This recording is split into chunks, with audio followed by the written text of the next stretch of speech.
Wa tastami'u liqiraatihi, kemudian malaikat ikut mendengarkan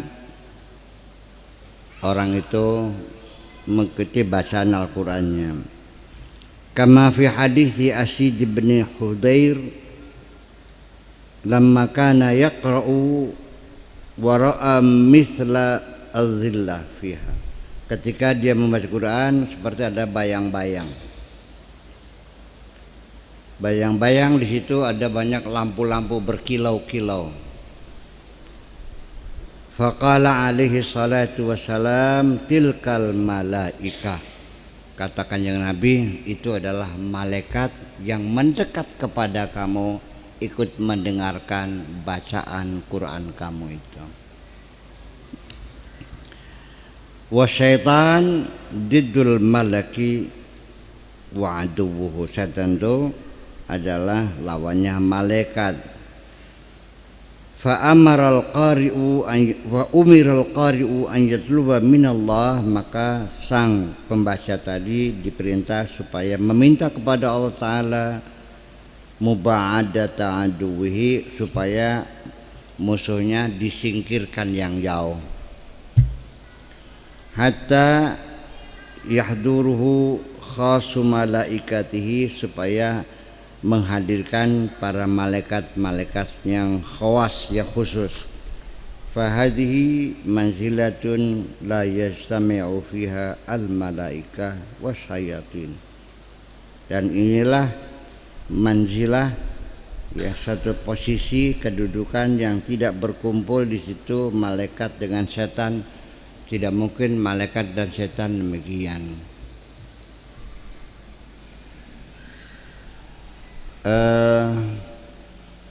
Ini lagi heboh, namanya law of attraction. Lagi banyak dibicarakan tentang law of attraction di sini nih. Sebetulnya itu sudah lama sekali dalam kajian psikologi.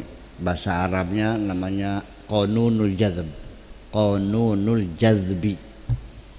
Jadi daya tarik, sedot menyedot, gravitasi. Jadi setiap kebaikan itu juga menyedot kebaikan lagi. Kejahatan juga sama. Hubungan kita ini yang baik seperti ini, yang penuh tulus ikhlas, ya, ada kesetiaan, saling membantu. Kemasukan orang yang berjiwa munafik, jiwanya brengsek, nular nih. Akhirnya terjadi gunjing menggunjing, iya, hasut menghasut. Jadi ada tarik menarik, namanya qanunul jazb, qawaninul jazbi, jazbiyah, gravitasi. Kemudian juga kondisi psikologis kita ketika emosi kita sedang meledak-ledak karena memori kita terlalu padat sekali. Memori kita terlalu padat sekali, ya. Kenangan-kenangan lama itu memproduksi sendiri, mereproduksi. Kita nggak pernah mengingatnya, tapi dia muncul sendiri. Itu namanya self reproduction, ya, reproduksi kembali. Ingat lagi, itu tetap pengaruhnya. Karena kita lagi kesel sendiri, banting pintu, bad mood nih, nular loh. Istrinya juga jadi nggak nyaman di situ. Percaya nggak? Anak juga nggak betah di rumah tuh. Nah itu, jadi ya kenapa anak-anak kita nggak betah di rumah, pulang berangkat sore pulang pagi? Ya bukan karena tertarik pengen nonton orkes, kan temperamen kamu yang semacam itu. Mana nyaman orang, banting itu ceger lagi. Iya, istrinya lagi ambil gelas, tang lemparin. Suaminya, gue juga bisa mencan piring, tang. Ini kan setiap hari saya sangat memperhatikan sampai ucapan orang kesel kayak apa. Saya hitung semuanya itu. Dan ini menjadi law of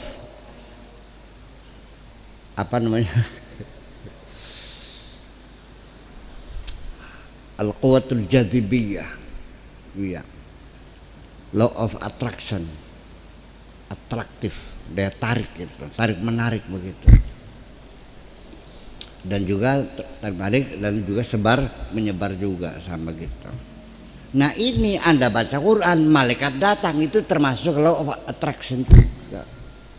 Suasananya sedang baca Quran, yang istrinya tadi cemburu, masa iya suamiku, masa gitu, masa iya suamiku cemburu, nggak jadi kok, saya nggak.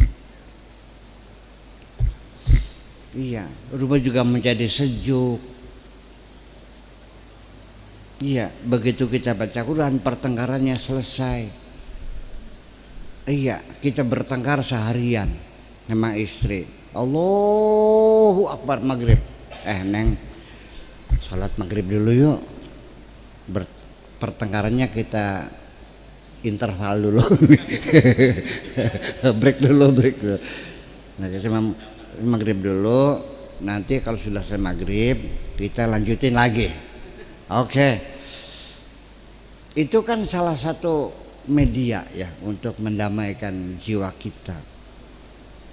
Wudhu bareng, ya kan gitu, mungkin gosok-gosokan bareng, sholatnya berjamaah. Ini ada kendala psikologis. Gara-gara kamu bermadzhab Syafi'i, susah bermesra dengan istri.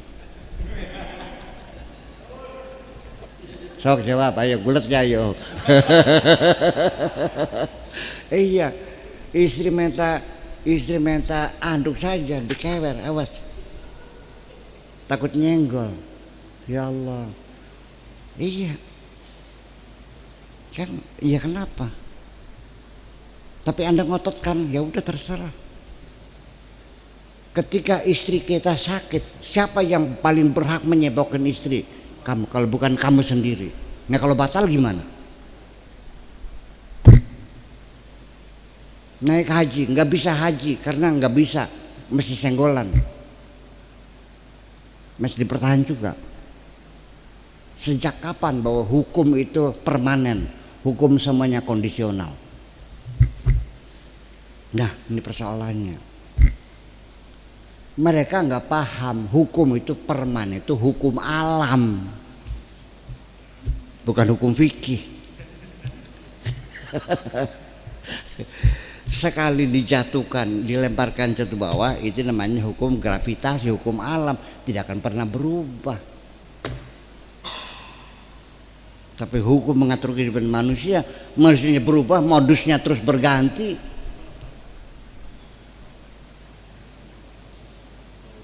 Modusnya terus berkembang, masa undang-undangnya berkembang, gimana lagi? Tuh saya ngomong gini nih, nggak percaya, mau nggak bener tuh, masa hukum itu kondisional kan gitu ya? Begitu saya keluarkan dalilnya yang berbahasa Arab, al hukmu yaduru ma'a illatihi wujudan wa adam. Konon dasar otak Arab loh. Kalau nggak pakai bahasa Arab nggak paham, betul nggak? Jadi kudu kola pokoknya asal kabeh kola gitu.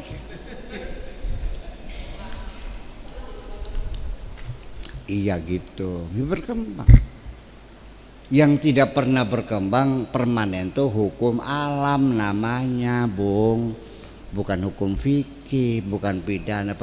Undang-undang dasar aja direvisi kok, ngaco kamu. Ketika kehidupan manusia, kehidupan yang dinamis, bagaimanapun ya undang-undangnya harus ikut dinamis juga. Kalau tidak ya menjadi sih. Oke, paham? Jadi hukum yang permanen itu namanya hukum alam. Gitu. Udah gini aja, 4 orang deh mencuri ayam. Undang-undangnya 6 bulan penjaranya, betul? Kok kenapa dihukum berbeda-beda? Yang satu dibebaskan, yang satu tahanan rumah, yang satu 6 bulan, yang satunya lagi 4 tahun. Nah itulah hukum. Kalau sama nggak bisa dong.